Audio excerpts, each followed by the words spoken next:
Eu escrevi até um artigo no Gazeta do Povo hoje, aludindo a alguns cenários que podem discorrer dessa situação que está se apresentando nos Estados Unidos. Temos as investigações com relação ao USAID e também temos esses indiciamentos feitos pela empresa do Trump e do Rumble. Muito bem. Eu vou citar aqui um precedente que eu menciono até no meu artigo, que é a questão do Panamá. O Panamá, como é que começou a situação do Panamá, resolvida a situação do Panamá nos anos 80.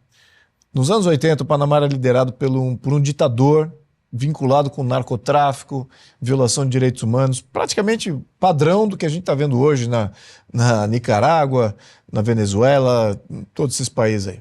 Um general de Farc que se torna presidente da República. Muito bem. Como é que eles fizeram? Houve um indiciamento numa corte da Flórida com relação a narcotráfico e também a abuso de direitos humanos. Então começou em Tampa, na Flórida, por um júri popular. Ele foi indiciado. Existiam provas, foram apresentadas, ele não compareceu para aquele indiciamento, óbvio, e o que acontece? Aquela corte o condenou e ele condenou a ser julgado, né? Ele fez um indiciamento e aí ele teria que ser julgado, mas quando ele faz o indiciamento, ele já deveria ter sido ao menos preso, aguardando o julgamento. Né? Lá a prisão em primeira instância. Vamos lembrar isso, não tem esse negócio de segunda instância não, é lá em primeira instância. Então o que aconteceu com o Noriega? Lembrando, ele é presidente do Panamá, que hoje imagino que esteja de bem com o Brasil, com toda a questão da América Latina. Ele foi indiciado, recusou a ir para o julgamento, e aí o governo norte-americano começou a aplicar uma série de sanções em cima do presidente. O presidente não reagia, porque ele dependia mais do narcotráfico, de compra de ouro e uma série de coisas. Então não podia bloquear as contas dele, os ativos dele, não importa. Aí começaram a bloquear as contas de todos os envolvidos que poderiam estar extraditando o Noriega, mas que não estavam extraditando. Aí começou a pegar todo mundo. Pegou os apoiadores do governo, pegou partidos, pegou juízes, pegou todo mundo, né? Através desses ações unilaterais. Muita gente. Não foi bastante, demorou 2 anos esses processos. E aí, eventualmente, falou assim: olha, esse cara não vai sair, porque o narcotráfico está sustentando tudo aquilo lá.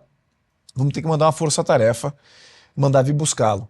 E olha que curioso, ele fugiu, porque os Special Forces, lá, os Navy SEALs, na noite anterior já estavam no país, já tinham invadido o país antes, neutralizado todos os portos e aeroportos, ele não tinha para onde fugir, e aí veio uma força que desembarcou nas praias lá do Panamá e adentrou a cidade do Panamá com blindados e tudo mais, e ele não tinha para onde escapar.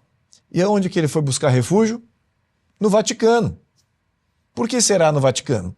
Alguns especulam que muito do dinheiro do narcotráfico estava lá no Banco do Vaticano. É um detalhe. Mas isso, a verdade, nesse sentido, ainda não apareceu. Um escândalo USAID aí com relação a isso não apareceu ainda.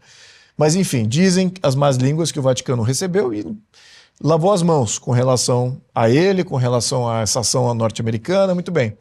Ele ficou lá e, eventualmente, fizeram um bloqueio, começaram a usar canhões de som.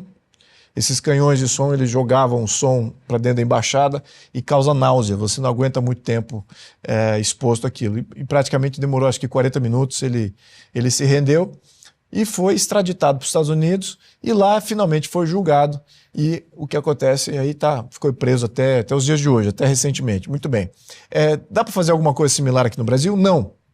Não acho que essa última parte de ação militar possa acontecer. Se bem que se o Brasil está brincando com fogo aqui, porque nós não estamos falando do Brasil nos anos 80, nós não estamos falando do Brasil nos anos 90, nós estamos falando do Brasil no século XXI, em que o governo já sinalizou apoio a grupos terroristas, sinalizou apoio ao narcotráfico, sinalizou apoio aos ditadores que existem no mundo.